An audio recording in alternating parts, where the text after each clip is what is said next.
గౌరవ మంత్రి గారు అనిత గారు.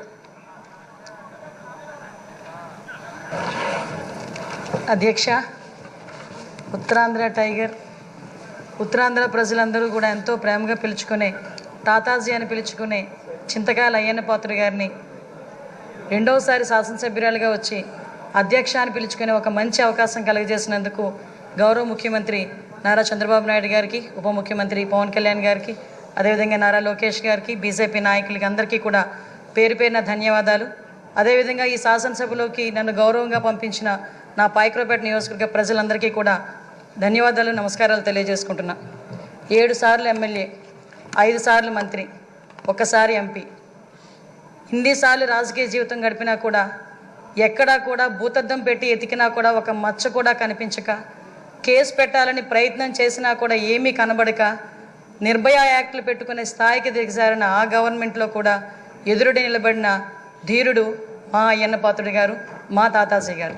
అటువంటి వ్యక్తిని ఈరోజు స్పీకర్ స్థానంలో కూర్చొని ఈరోజు ఎంతోమంది ఎమ్మెల్యేలకి మార్గదర్శకంగా కూర్చోబెట్టినందుకు నిజంగా అందరికీ కూడా, ఇక్కడ ఉన్న వాళ్ళందరికీ కూడా పేరు పేరున నేను ధన్యవాదాలు, నమస్కారాలు తెలియజేసుకోవాలి. ఎందుకంటే అయ్యన్న పాత్రుడు గారు నా పక్క నియోజకవర్గం. ఎప్పుడూ కూడా గురువు గారిగా నేను రాజకీయాల్లోకి వచ్చినప్పుడు కొత్తగా ఉన్నప్పటికీ కూడా ప్రతి ఒక్క విషయంలోని కూడా మమ్మల్ని గైడ్ చేసి ఈరోజు ఈ పొజిషన్కి తీసుకురాగలిగారంటే ఆ రోజు అయ్యన్న పాత్రుడు గారు ఇచ్చిన స్ఫూర్తి. అయ్యన్న పాత్రుడు గారు 2004లో నేను నర్సీపట్నంలో ఒక టీచర్గా నేను ఉండేదాన్ని.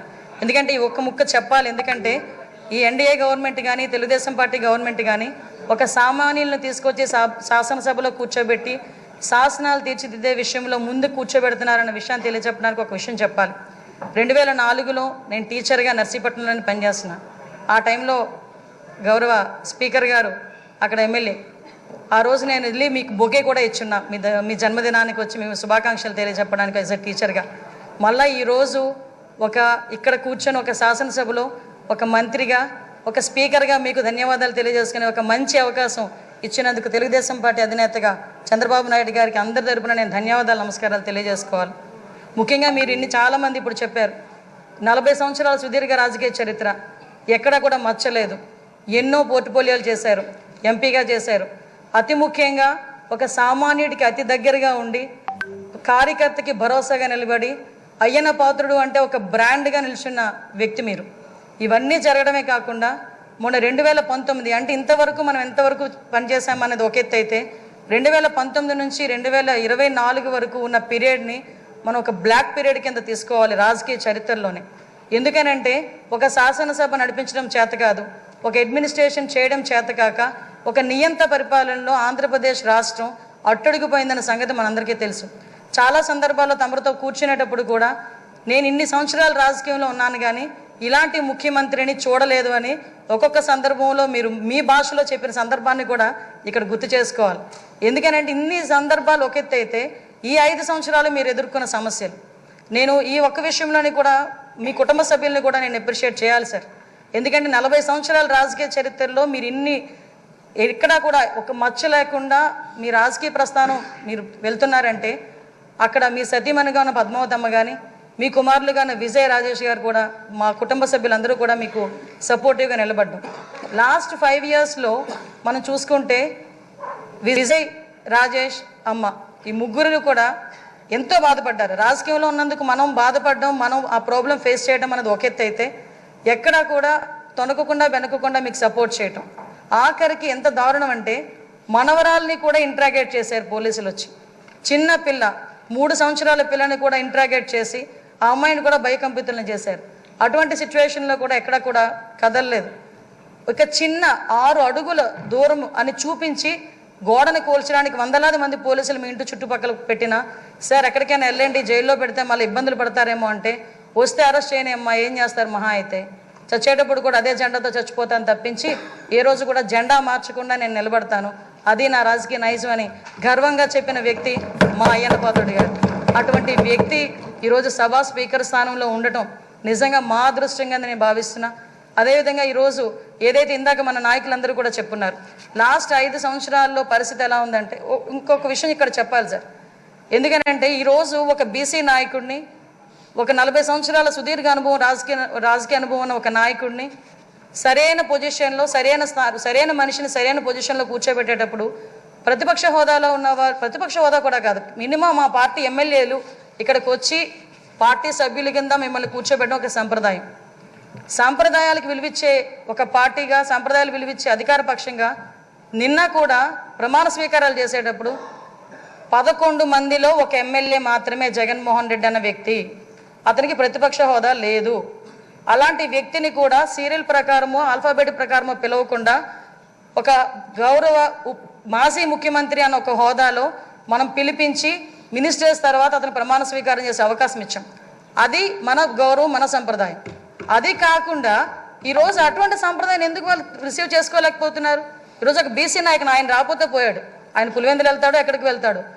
మిగతా సభ్యులను కూడా పిలిపించి కూర్చోబెట్టి మిమ్మల్ని ఆ స్థానంలో కూర్చోబెట్టని పిలిపించుంటే ఎంత గౌరవంగా ఉండేది. అంటే వాళ్ళకి గౌరవం ఇచ్చి పుచ్చుకోవడం కూడా చేత కాదన్న సంగతి ఈ ఒక్క సభ మొదటి రోజే మనందరికీ కూడా అర్థమైంది.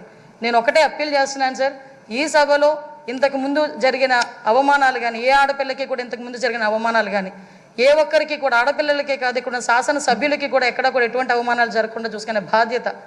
ఎందుకంటే నాయకుడిగా 40 సంవత్సరాల సుదీర్ఘ అనుభవం చంద్రబాబు నాయుడు గారి కంట కన్నీరు చూసింది ఈ అసెంబ్లీని.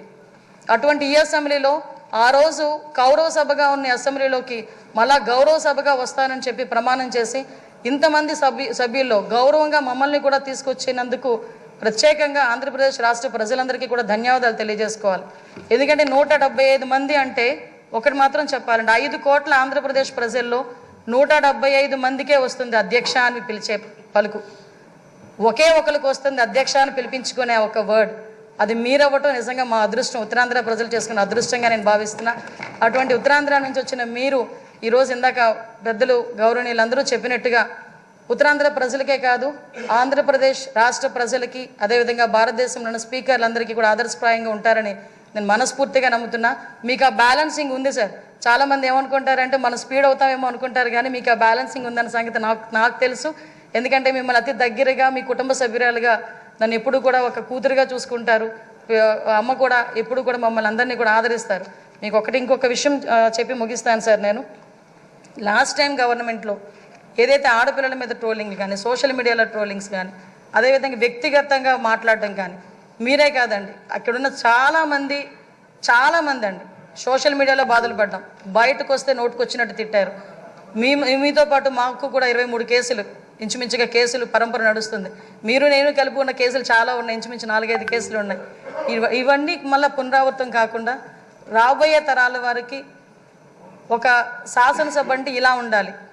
లాస్ట్ 5 years చాలామంది నాతో చెప్పారు, మేము పిల్లలతో కూర్చొని శాసనసభ చూడలేకపోతున్నాం. ఇంతకుముందు స్కూల్ పిల్లల్ని తీసుకొచ్చి గ్యాలరీలో కూర్చోబెట్టి శాసనసభ అంటే ఇలా జరుగుతుందని చూపించేవారు.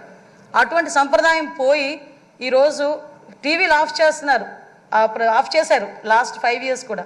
అలా కాకుండా అందరూ కూడా శాసనసభను వీక్షించి జరిగే చట్టాలని కూడా వాళ్ళందరూ కూడా పాలు పంచుకునే అవకాశం కూడా మనందరం కూడా కలిగజేయాలని, దానికే మీరు సూటబుల్ వ్యక్తిగా మేము అనుకుంటూ మీకు మరొకసారి ఉత్తరాంధ్ర తరపున, పాయకరావుపేట నియోజకవర్గం తరపున ధన్యవాదాలు, అభినందనలు తెలియజేసుకుంటున్నాను సార్. Thank you.